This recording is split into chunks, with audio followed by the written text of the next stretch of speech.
एक जंगल में रानी चिड़िया अपने बेटे और पति के साथ रहती थी। एक दिन सनी अपनी माँ से जिद करता है कि मुझे बाहर ले जाइए। सनी के पापा, सनी और मैं यही नदी की तरफ जा रहे हैं। मैं यहीं पर ही हूँ, आप दोनों जल्दी से आ जाना और अपना ध्यान भी रखना। सनी अपनी मम्मा के साथ नदी के पास जाता है। मम्मा, क्या आप भी अपनी मम्मा के साथ इसी नदी पर आया करती थी? हाँ सनी बेटा, मेरी मम्मा मुझे यहीं पर पानी पिलाने के लिए लाया करती थी जब मैं बहुत छोटी थी। क्या आपकी मम्मा आपसे प्यार करती थी? हाँ बेटा, मेरी मम्मा मुझसे बहुत प्यार करती थी। क्या आप भी मुझसे उतना ही प्यार करते हो जितना आपकी मम्मा आपसे करती थी? हाँ बाबा, हाँ, जितना मेरी माँ मुझसे प्यार करती थी उससे ज्यादा मैं आपसे प्यार करती हूँ बेटा। जब मैं छोटी थी बिल्कुल आपकी तरह ही अपने माँ से सवाल किया करती थी। सनी और चिड़िया इसी तरह से बात कर रहे थे कि अचानक पीछे से एक चील आती है और सनी को अपने मजबूत पंजों में उठाकर वहाँ से भाग जाती है।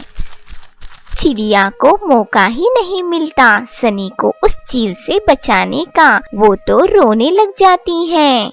मेरा सन्नी, मेरे बेटे को बचाओ कोई, वो चील मेरे बेटे को उठाकर ले गई है, वो मार देगी मेरे बेटे को, मेरे बेटे को वो मार देगी।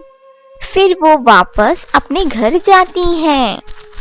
वो उठाकर ले गए जी, मेरे बेटे को चील लेकर गई, वो मेरे सनी को मार देगी। कुछ कीजिए सनी के पापा, कुछ कीजिए वरना वो चील हमारे बच्चे को मार देगी। क्या? ये क्या हो गया? मैं बचाऊंगा अपने बेटे को। आप शांत हो जाओ रानी, वो चील अभी नहीं खाएगा हमारे बेटे को। मेरे पिताजी कहा करते थे कि चील अपना शिकार रात को खाते हैं। अब क्या करें हम, वो चील तो बहुत शक्तिशाली है। चलो हम दूसरे पक्षियों के पास चलते हैं, उनसे मदद मांगकर कोई योजना बनाते हैं।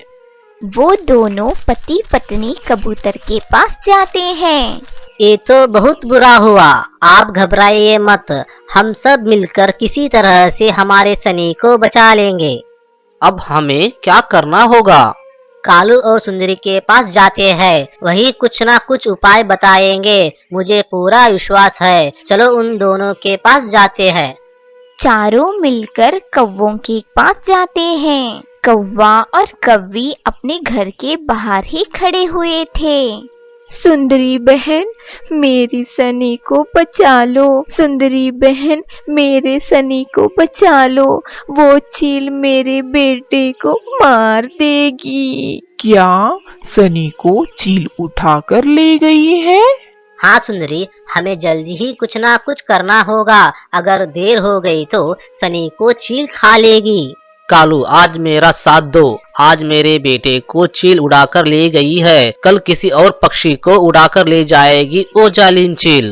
वो चील बूढ़ी जरूर है, परंतु वो इतनी शक्तिशाली है कि हम सब मिलकर भी उसका मुकाबला नहीं कर पाएंगे। क्यों नहीं कर सकते? सब चलो मेरे साथ, मैं उसका मुंह तोड़ दूंगी उस चील की बच्ची का। सुंदरी, वो चील है, कालू कौवा नहीं, जो तुमसे डर जाएगी।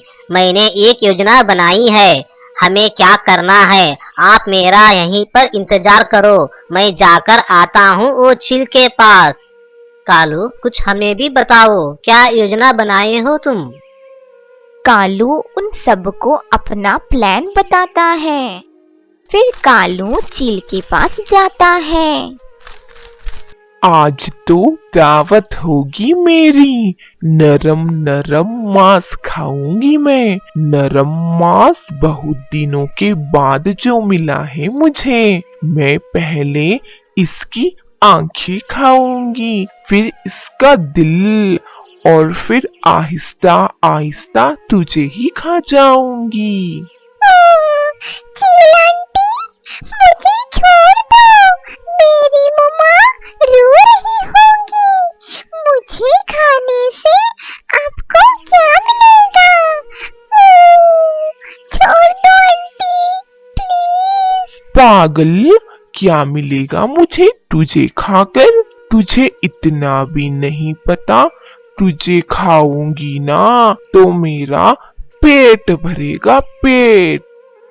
कालू भी वहाँ आ जाता है। चील दीदी रुकिए, आप इस छोटे चिड़िया के बच्चे को खाकर अपने मुंह का स्वाद खराब ना करो। मैं अपनी पत्नी को लेकर आता हूँ, आप मेरे पत्नी को खा लो।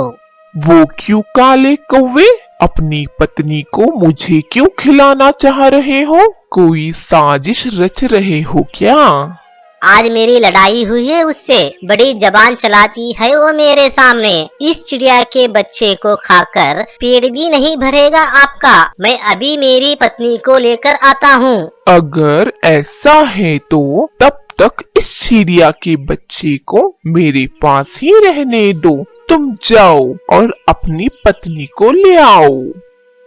फिर कौवा जल्दी से वहाँ से उड़ जाता है। जल्दी चलो सुंदरी, मैंने उसका ध्यान भटका दिया है, तीर ठीक निशाने पर लग गया है। फिर कालू सुंदरी को साथ लेकर चील के पास आता है। वाह वाह, ये तो बहुत मोटी तगड़ी कौवी है। अब तो मुझे और भी ज्यादा मजा आने वाला है इस काली कौवी को खाने में। चलो इस चिड़िया के बच्चे को लेकर जाओ यहाँ से, मैं चील दीदी का डिनर बनना चाहती हूँ। कौवी, मैं भी तुम्हारे साथ रहना नहीं चाहता हूँ। मुझे नहीं रहना तुम्हारे साथ। तुम्हारे साथ रहने से अच्छा है कि मुझे चील दीदी खा ले। फिर कालू सनी को वहाँ से लेकर चला जाता है। चील बहन, आप मुझे खाना शुरू करें। बताइए, आप पहले मुझे कहाँ से खाना शुरू करेगी? हाँ हाँ, तुम ही बता दो किस हिस्से से तुम्हें खाना शुरू करूँ।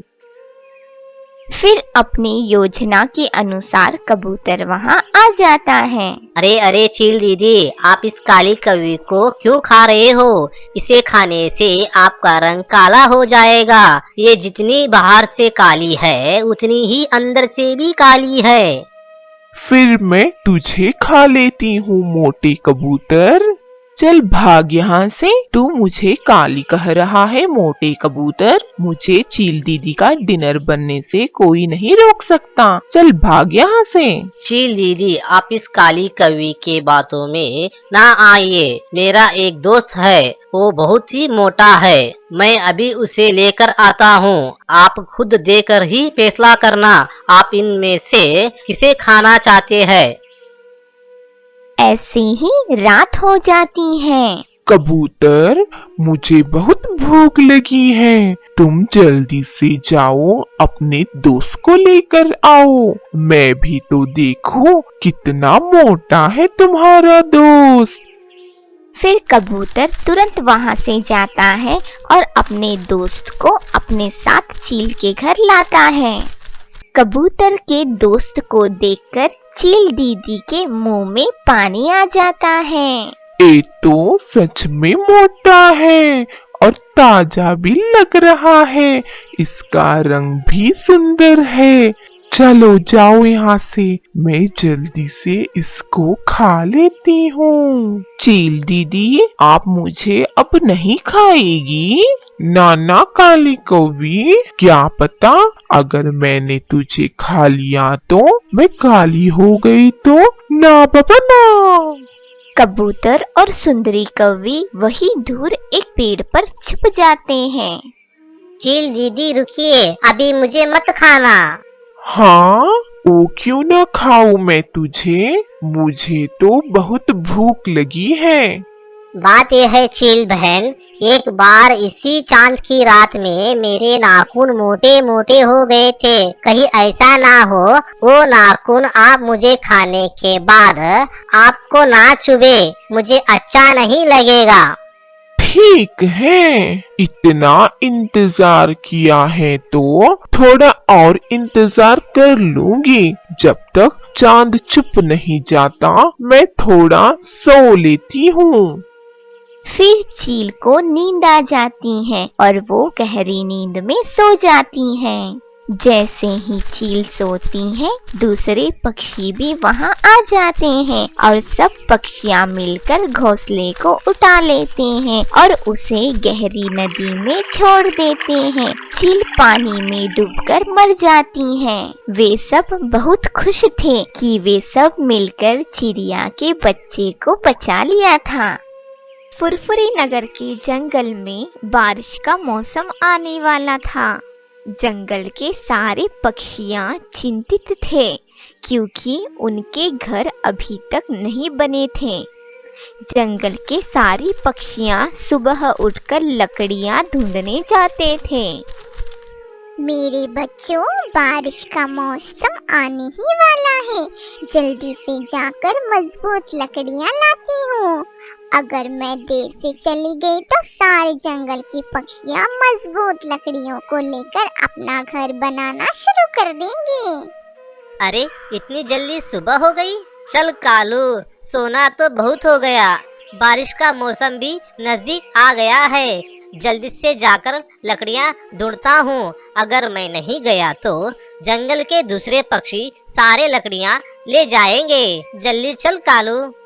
अरे तोते, हर दिन सिर्फ लाल मिर्ची ही ढूंढते रहते हो। अब बारिश का मौसम आने वाला है। मिर्ची छोड़ो, लकड़ियाँ ढूंढो।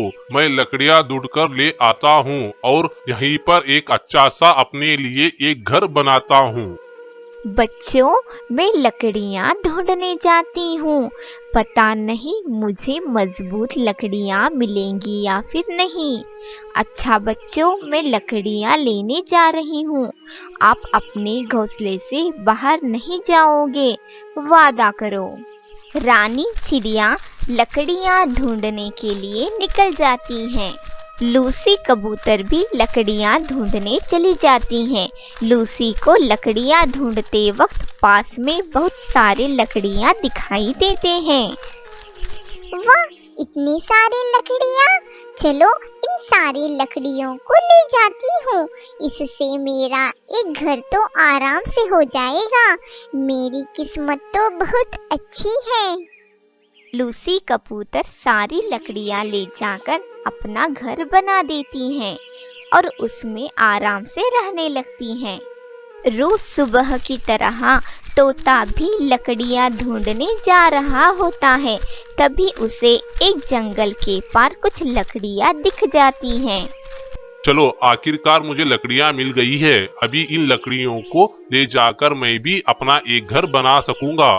फिर तोता भी अपना एक घर बना लेता है और उसमें रहने लगता है।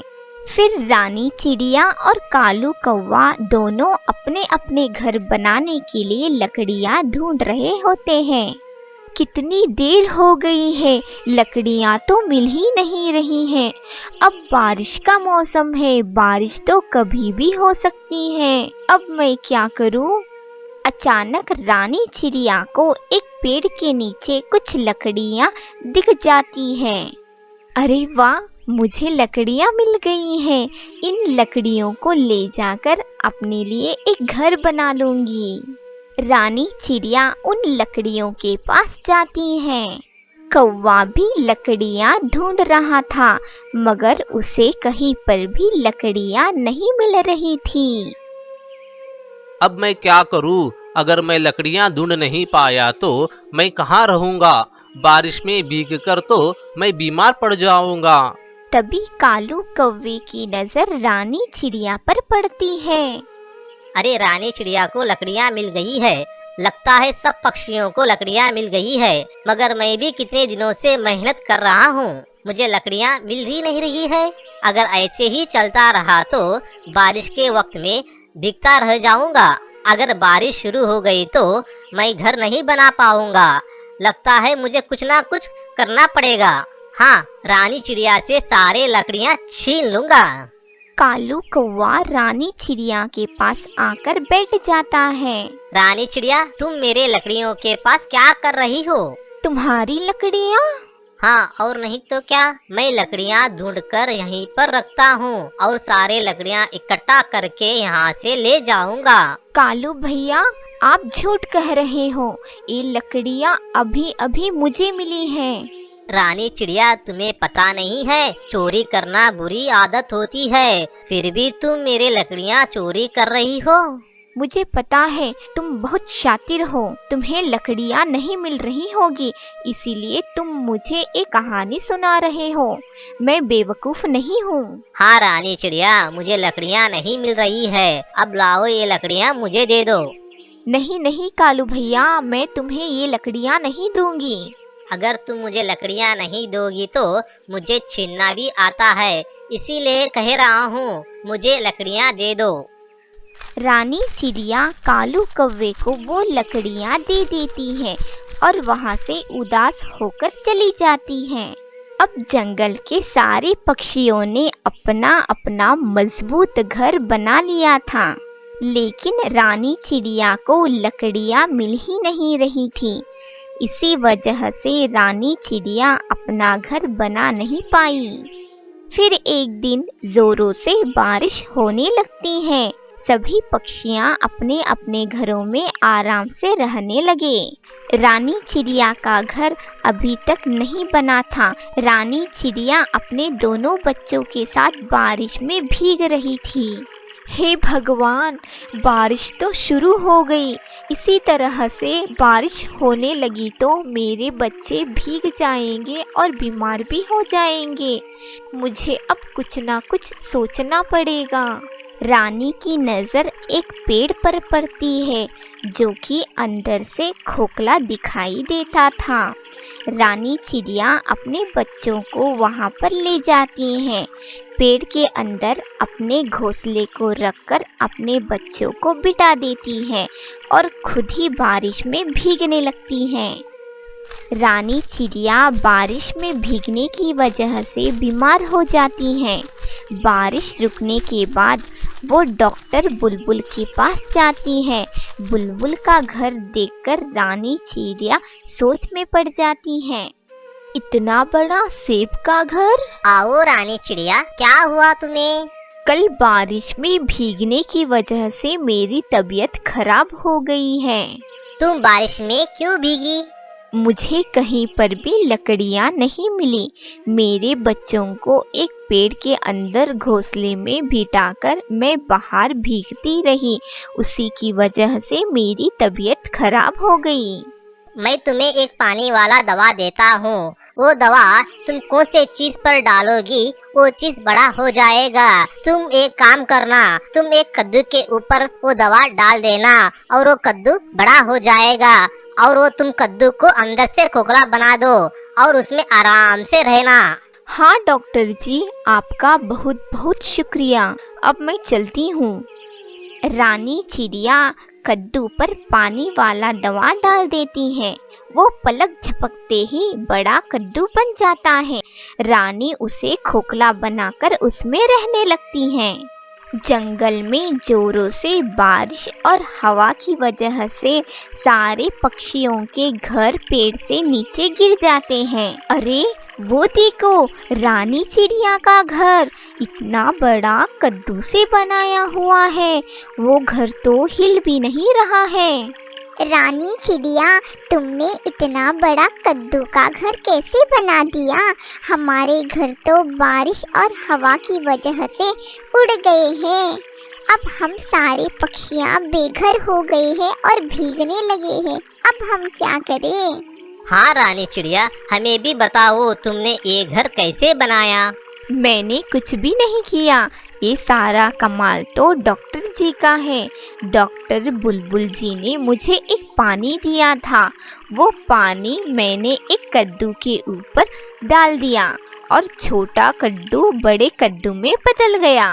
फिर मैंने उस कद्दू को खोखला बना दिया और उसमें मैं रहने लगी।